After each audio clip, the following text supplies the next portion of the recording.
बिस्मिल्लाहिर्रहमानिर्रहीम, अस्सलाम वालेकुम। डॉक्टर फारूक असनाद 2024 ख़त्म हो चुका है और 2025 शुरू हो चुका है।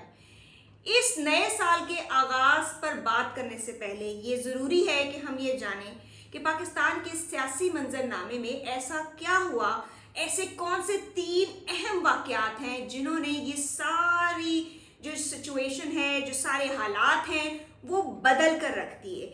आप बताएं वो अहम 3 वाक़यात क्या हैं?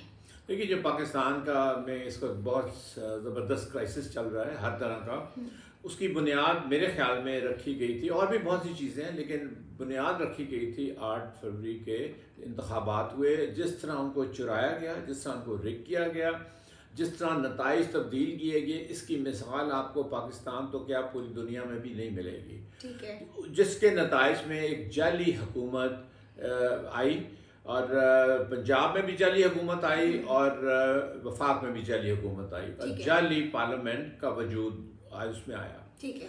दूसरी बात यह है कि देखिए, ये तो आइन की खुला खिलाफ वर्जी तो हुई, लेकिन ये रुकी नहीं यहाँ पे।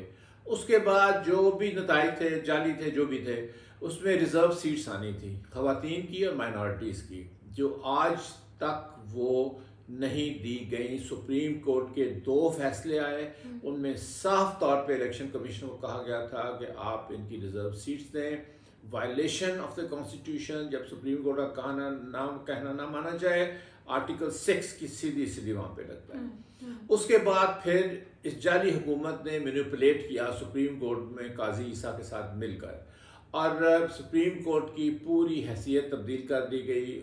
आइन की में तरमीम की गई, और तरमीम पे जिस तरह की गई, मेंबरान को ज़बरदस्ती उठा के लाकर और उनके ऊपर दबाव डालकर, उनको टॉर्चर कहीं वो करके, अगवा करके, और सुप्रीम कोर्ट में बजाय सुप्रीम कोर्ट के जजेस जो हैं वो ख़ुद मुख्तार हों, इन्होंने पार्लियामेंट्री कमेटी के थ्रू जजेस को अपॉइंट करना शुरू किया।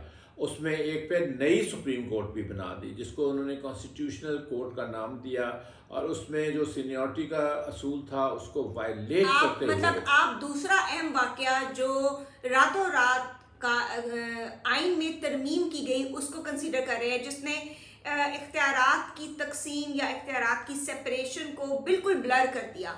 इदारे अपने अपने खाने में काम करने से अब बिल्कुल कासिर है। आपको पता नहीं चलता कि ये इख्तियार किस हुकूमती इदारे का है। क्या आप ये कहना चाह रहे हैं? ये देखो, आइन में अगर आप तरमीम करें भी 2/3 अक्सरियत के साथ, जिस तरह भी करें, डंडों के साथ करें या जो भी पिस्तौल दिखा के करें, लेकिन होता ये है कि सुप्रीम कोर्ट के बहुत से फैसले हैं, अमेरिका में भी, हिंदुस्तान में भी, और पाकिस्तान की सुप्रीम कोर्ट में भी, अगर आप तरमीम करें और आपके पास मतलूबा नंबर भी हों, फिर भी अगर वो आइन की जो स्पिरिट है, उसके जो बेसिस हैं, उसके साथ अगर टकराव होता है, फैसला कौन करता है कि सुप्रीम कोर्ट। तो फिर सुप्रीम कोर्ट तो पहले कंप्रोमाइज है। वो कॉम्प्रोमाइज है, तो ये तो फिर देखिए, फिर तो ये आगे हालात चलेंगे और फिर पता चलेगा। सुप्रीम कोर्ट के तो जजेस की जो सिलेक्शन है वो तो सारा प्रोसीजर ही चेंज कर दिया गया है। ठीक है, लेकिन ये है कि फिर हम तो एक बात कर रहे हैं ना, बाहर बयान को फैसला तो नहीं दे रहे। तो उससे ये होगा कि आपका जो आइन है, जो आइन बनाने वाले हैं, जो उनकी स्पिरिट उन्होंने रखी थी, उसमें उन्होंने रखी थी कि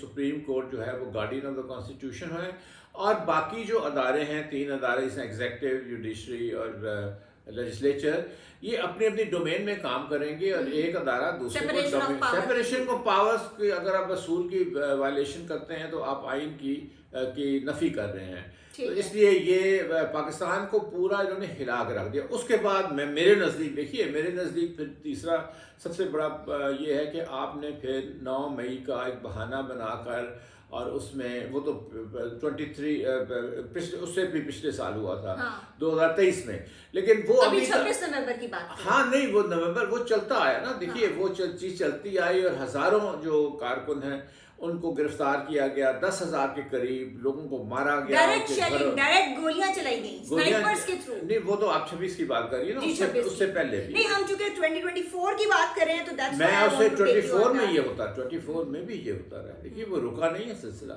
लोगों के घरों में छापे मार के, उनके खवातीन की चादरें खींच के, लोगों के घर तोड़ के, उनकी बिजनेसेस तोड़ के, ये चलता रहा। ये सही आप कह रही हैं 2023 में हुआ था, लेकिन ये 2024 में भी चलता रहा। बिल्कुल। और उसके बाद हम फिर ये देखते हैं कि उससे ये हुआ कि पाकिस्तान में टेररिज्म की जो लहर है वो बहुत शदीद हो जाती सारे है। कबायली इलाके की, चाहे वो फिर आपका कोयटा वाला की साइड पे हो, बलूचिस्तान की साइड पे हो, या फिर वो केपी की साइड पे हो। बिल्कुल, बलूचिस्तान में और खैबर पख्तूनख्वा दोनों में एक लहर चली हुई है बड़ी ख़तरनाक टेररिज्म की। और आप ये मत भूलिए कि इन्होंने अफ़गानिस्तान के साथ भी हालात ख़राब कर लिए हैं। इसका मतलब ये है कि अगर कल टीटीपी जो है वो ज़्यादा एक्टिवेट और ज़्यादा एक्टिवेट हो जाती है, अभी भी हुई है, और उसको तालिबान जो अफ़गानिस्तान के हैं वो मदद करनी शुरू कर देते हैं, तो पाकिस्तान की ये जो मौजूदा रजीम है ये इसको टैकल नहीं कर सकेगी।